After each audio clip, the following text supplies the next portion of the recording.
अंतिम तोहफा, the last gift.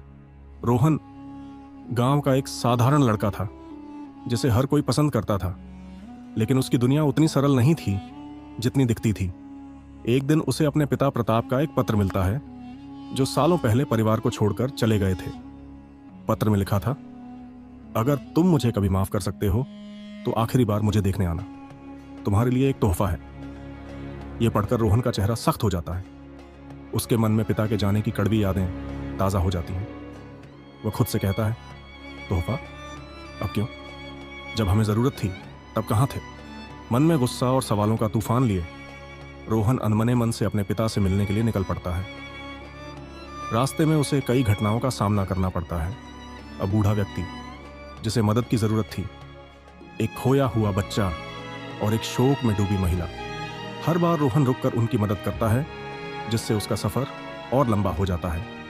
मदद पाने वाले लोग उसे आशीर्वाद देते हैं और ये घटनाएं रोहन को करुणा और माफ़ी का महत्व सिखाती हैं। आखिरकार रोहन एक दूर दराज की झोपड़ी में पहुंचता है, जहां उसके पिता प्रताप, अब बीमार और कमज़ोर, उसका इंतज़ार कर रहे होते हैं। प्रताप उसे देखकर कहते हैं, तुम आए, मुझे यकीन नहीं था। रोहन गुस्से से भरा हुआ उनसे पूछता है, क्यों बुलाया मुझे? क्या चाहते हो अब? प्रताप एक छोटा सा पुराना डिब्बा उसे थमाते हुए कहते हैं, यह तुम्हारे लिए है। यह मेरी जिंदगी की सारी कमाई है। मैं चाहता था कि तुम इसे संभालो।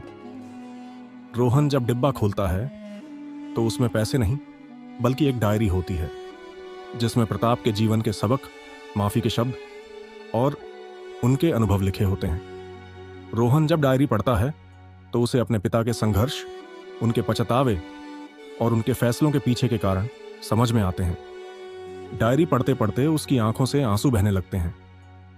वह अपने पिता की ओर देखता है, जो शांति से अंतिम सांस ले लेते हैं। रोहन गांव लौटता है, लेकिन इस बार उसका नजरिया बदल चुका होता है। वह अपने पिता के सबक गांव वालों के साथ साझा करता है और लोगों की मदद करना शुरू करता है, ताकि वे ऐसी गलतियों से बच सकें जो उसके परिवार ने झेली थी।